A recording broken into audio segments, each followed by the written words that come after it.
And I'm Narmeen Sheikh. Welcome to our listeners and viewers around the country and around the world. A top Iranian general accused Israel Tuesday of waging psychological war against Iran. General Ahmad Vahidi warned that Israel is moving toward destruction of its, quote, war machine through its, quote, warmongering remarks. The general's message comes at a time when talk of a possible attack on Iran's nuclear facilities grows louder in Israel. On Friday, Israel's biggest-selling daily, Yedioth Ahronoth, published an article suggesting an Israeli attack could be imminent.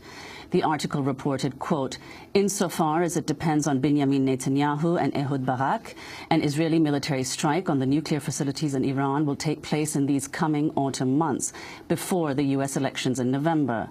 On Tuesday, Israeli Prime Minister Binyamin Netanyahu appointed Avram Dichter to become Israel's new Home Front Defense Minister. I decided today to appoint lawmaker Avi Dichter as Civil Defense Minister. He has served in the past as Internal Security Minister. He was also head of the Shin Bet. I remember him 40 years ago when we served together in Sayeret Matkal, Israeli Commando Unit. He has a lot to his credit, and he will now have an important assignment to assist in what he has been involved in all his life, contributing to state security. Some have suggested Avi Dichter's appointment is intended to bolster support in the cabinet for a unilateral Israeli strike. But earlier this year, in an article posted on the Israel National News website, Dichter opposed such action. He wrote, quote, "Israel is not a superpower. We cannot lead the world offensive against Iran. We have to participate. We have to give all kinds of information and intelligence that we have. We need to prepare just in case nobody plans to do anything. But to lead it will be a total mistake by the state of Israel." On Tuesday, U.S. Defense Secretary Leon Panetta addressed the increasing talk of a possible Israeli attack on Iran. I don't believe they've made a decision as to whether or not they will go in and attack Iran at this time. Obviously, they're an independent, they're a sovereign country. They'll ultimately make decisions based on what they think is in their national security interests. But I don't believe they made that decision at this time. The reality is that we still think there is room to continue to negotiate. These sanctions, the additional sanctions have been put in place. They're beginning to have an additional impact on top of the other sanctions that have been placed there. Leon Panetta, Defense Secretary, speaking Tuesday. Meanwhile, Martin Dempsey, the chair of the Joint Chiefs of Staff, said that Israel could not successfully carry out such an attack on its own. What I'm telling you is based on what I know of their capabilities, and I may not know about all their capabilities, but I think that it's a fair characterization to say that they could delay, but not destroy, Iran's nuclear capabilities. To find out more about the situation in Israel and the possibility of a military confrontation with Iran, we're going to go first to Tel Aviv to speak with longtime Israeli journalist Gideon Levy, columnist at the Haaretz newspaper, member of the newspaper's editorial board. He is the author of The Punishment of Gaza. We welcome you to Democracy Now!, Gideon. Is this different from other times? Are you sensing a serious escalation? Absolutely. I mean, this escalation rhetoric might be followed with actions. I must tell you that nobody, but really nobody knows the truth. But, you know, also the rhetoric has its own dynamics, and things can go out of control, and things can deteriorate. And I can tell you that here in Tel Aviv, more and more people start to be really, really worried in terms of the coming weeks, not in terms of the coming months. It seems very, very dangerous. Gideon Levy, could you explain why it's the case that the rhetoric is increasing at the pace it is now? Look, it's very hard to follow the rationale of the whole thing because those threats coming from Israel had, in a certain stage, had a goal mainly to push the United States and the world to do something about Iran. But Iran is on the international agenda. It is on the table. Israel had achieved this goal, and still the rhetoric continues.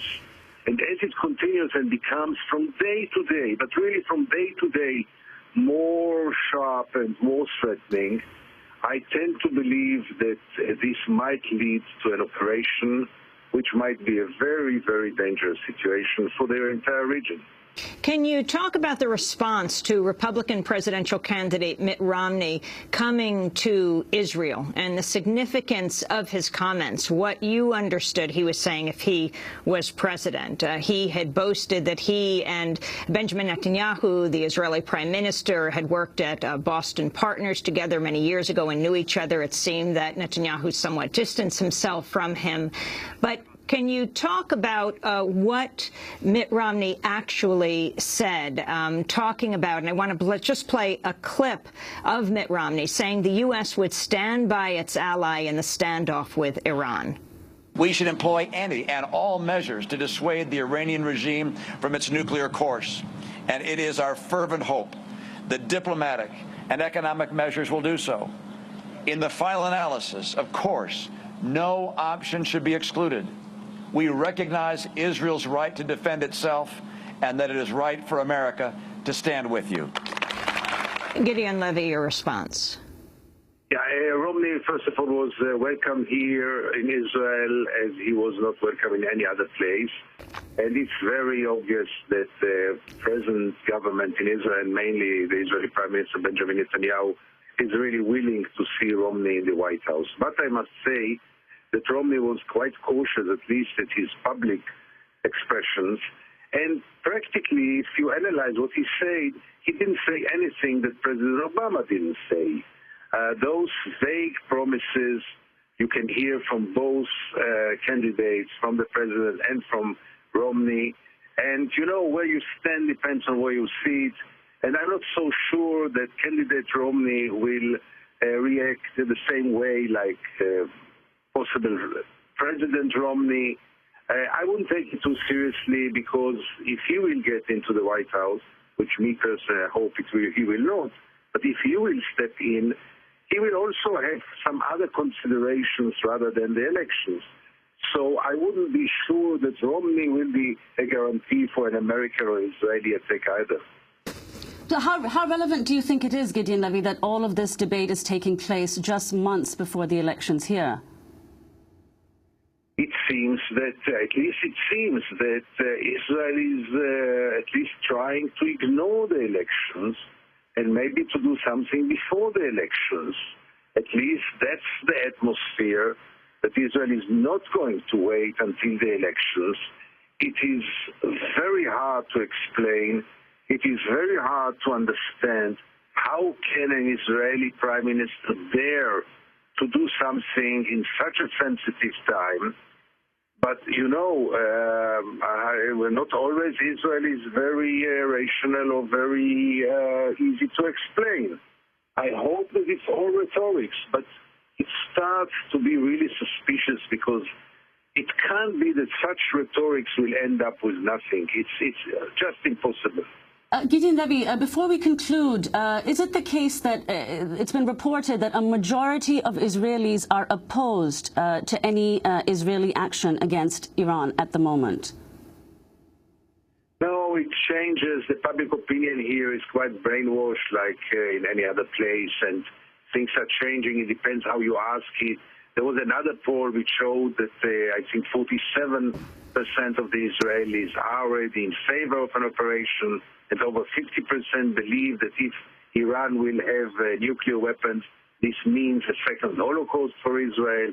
I mean, I wouldn't go for this, because there is so much information, misinformation in the media, that people are really confused and people can be shaken very, very easily. The matter of fact is that almost the entire military and defense establishment of Israel, the present one and the former one, is united in opposing an attack in this time.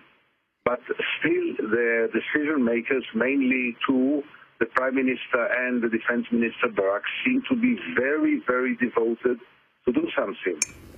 Gideon Levy, I want to thank you very much for being with us. Haaretz columnist, member of the newspaper's editorial board, author of The Punishment of Gaza, joining us on the phone from Tel Aviv. When we come back, we'll speak with two people here in Washington, D.C., both about what the U.S. is doing in this escalating tension, and also about Iranians' deep concern about how to help their family members in Iran, how to send back money in the wake of two earthquakes. Stay with us.